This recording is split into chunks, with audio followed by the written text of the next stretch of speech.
Hey everybody, it's Ron and I back for another edition of Ask Ron. First up this week is Zwiji Song in Ontario. His first question says, for listing book, how do I select a realtor and interact with them? Can I have other realtors make offers to houses in listing book and do other things with it?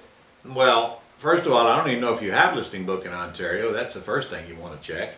Actually, I'd be surprised if you did.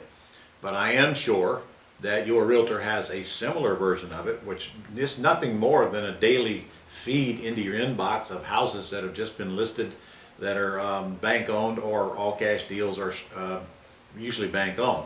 I don't even know if you have that service in Ontario. You'll have to check that out on your own, but most certainly you can have the realtors feed you properties that are best suited for making all cash offers on them, and Ontario's got plenty of those. Whether you can use a service like Listing Book with other realtors, sure you can. You can get the source from one realtor and have 2 or 3 realtors making offers for you. But honestly, if somebody's going to sign you up to send you this daily feed, you ought to certainly make some of those offers through them. And I think that was the question. That was. He's got a couple more for you though, Ron. All right. Next one says, for a wraparound mortgage, if the buyer wants to pay monthly directly to the lender and not the seller, should the payment arrangement be written in the purchase agreement? If the payment is made, read that again. If the buyer wants to pay monthly directly to the lender and not the seller, should that payment arrangement be written in the purchase Well, agreement? either into the agreement or into an addendum to the agreement, yes. I just get them to, it's one paragraph. Seller gives permission, buyer permission to make payments directly to the lender. Very simple to do. Okay, his next question says, where does the buyer get proof of payment when the lender does not know about the wraparound and considers the seller as mortgagor?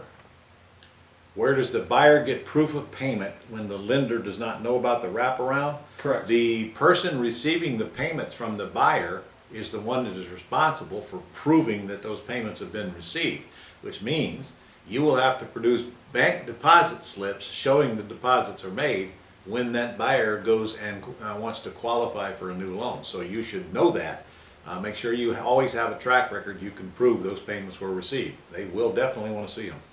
Okay, next question. How long will it take to do a quiet title lawsuit, and will the quiet title discharge all mortgages and liens? The quiet title will discharge all of them except city liens like taxes and nuisance and abatements and the like. How long will it take is a question you should ask your attorney. I couldn't possibly answer that. That's going to vary with every county, much less every state, much less Canada. So ask your local attorney. Okay, next one. If my wholesale deal is closed using double closing, will my name or my entity be shown in public record? Well, in Canada, you're probably going to be using an LLC as the buyer, and so your name is definitely not going to be shown in public record, whether you assign it or whether you do a double close. Either way, your name will not be on public record. Okay, we got the last couple of questions. They're kind of quick fire. So he says, can a Canadian have a Roth IRA account for real estate investing? You can have an RSP, which is your version of our IRA, but you cannot buy houses into your RSP in Canada. You can make loans and do all kinds of other things, but not directly buy houses. Okay, can they create a land trust to buy U.S. houses? You don't have land trust in Canada. You can use a land trust if it's an American house. Okay. In Canada, you're going to use an LLC if it's Canadian property. Can a Canadian entity be the trustee? Sure. Okay. Sure. Last one, can a Canadian be the beneficiary of a land trust? Absolutely. Okay, well that's all for Mr. Song in Ontario. All right. Next up is Tim Barnes in New York. Hey, Tim. His first question says, regarding your down payment assistance program, does Dodd-Frank now void the lease option exemption by giving equity? Dodd-Frank has nothing to do with lease options. What your question is really, if I give equity, could it be construed as a seller finance deal? And the answer is yes, but only if they're getting equity in the form of a monthly debt paydown, not a deposit. Somebody gives you a down payment deposit, in a way that's given equity, but that's not the same as if they're getting credit for a monthly paydown. If they're getting credit for a monthly paydown on their debt, that you should consider it one of your 3 seller financing deals you can do per year in each entity to stay exempt from Dodd-Frank. Okay, his next question says, can a seller place a balloon without violating the law if this was their one and only property? Yes. Sellers who are selling their one and only property are exempt from Dodd-Frank. And whether they can replace a balloon will depend on who you ask. It says that balloons are not allowed in Dodd-Frank anymore, but then on the other hand, the seller is exempt. I would say if I'm exempt, I don't have to comply with anything in the law, so it's totally up for interpretation. And until there's case law on it, nobody can answer it for sure. Personally, I'm not concerned about putting a balloon in them. If an owner-occupant puts a balloon in it, I'm not concerned about that. Also note, if an entity sells to an entity, it's also exempt from Dodd-Frank. Or if it's a commercial deal, it's exempt from Dodd-Frank. So your real question is, if I'm exempt, am I exempt from putting a balloon in it? And I can tell you right now, nobody knows the answer to that. Okay, that's all from Tim. Next up is Jeffrey Lewis in California. His first question says, what task does an attorney do for us besides sign the paperwork at closing? Well, nothing. The attorney draws up the paperwork. Now, if it's a lease purchase, to be honest, I fill in the blanks and send it to the attorney, so there's not much for them to draw up. But if it is if I'm doing a purchase and sale agreement and I'm buying or selling it with owner financing, then the attorney draws up all of that paperwork. You don't touch any of that. The only paperwork you want to draw is a contract to purchase, or a contract to sell, or a contract to lease purchase, or a contract to sublease purchase on our lease purchase on the back end. Attorneys also add disclosures, disclaimers, things required by not only your local state but also the government, and anything else they need to, or feel that you need to protect you, regardless of whether you're buying or selling.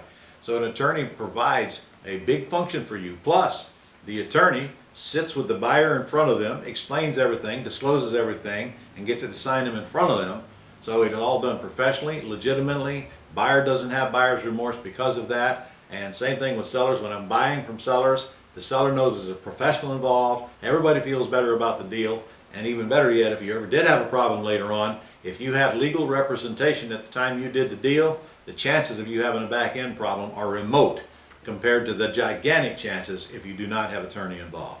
Especially if the buyer is paying for the attorney, which they do about 80% of the time when I use the attorneys in real estate transactions. Okay, he's got another attorney question for you. Okay. It says, in California, we use title companies to close escrows. Yes, I know. We use title companies all over America, but that does not replace an attorney.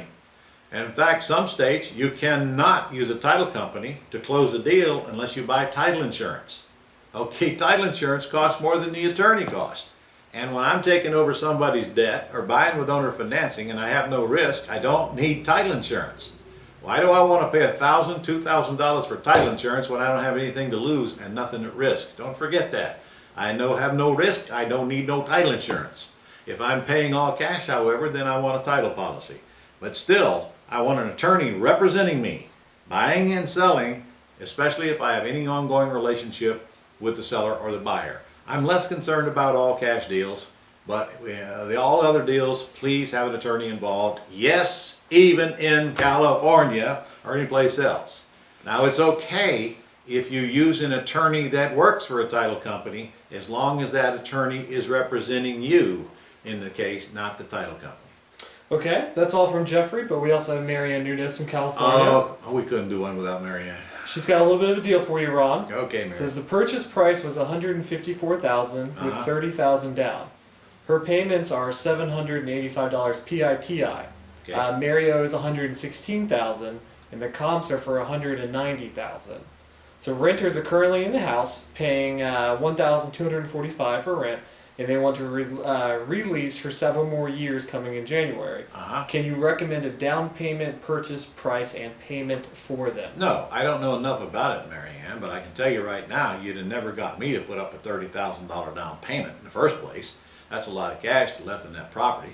You didn't tell me how much you got back out of the tenant buyer, or at least I didn't hear it. But if their term is up, it's totally renegotiable to you. You can change anything you want if they haven't bought by the end of their term. You probably ought to do a little bit of market research. If you think the payment should go up, then raise the payment. If you want to renew it, you want to get a little more cash out of them to cover some of the cash you have in the deal, then so be it.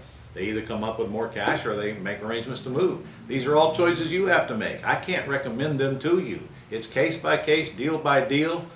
Seller needs, buyer's needs, all taken into consideration.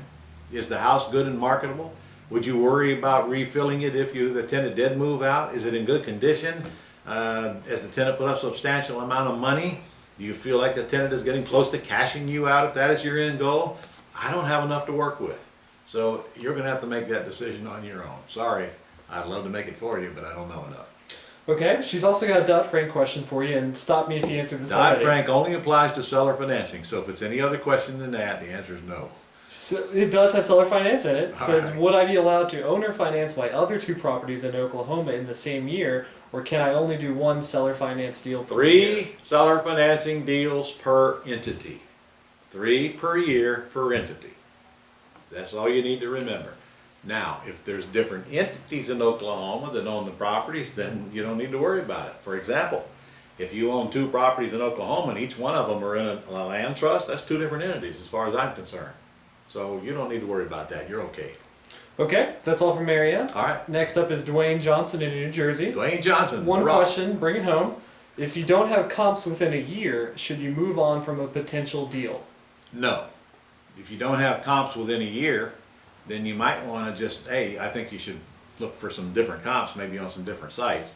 But if they don't exist, you can always take the comps that are a year old and then ask yourself, did the market go up or down within that year? And maybe just do a best adjustment you can, because that's what an appraiser is going to do if they can't find comps anywhere near it within a year. But I'll bet you there are comps within a year, you just haven't located them yet. That's all the questions we have for you this week, Ron. Okay, see you guys next week. Go make some money.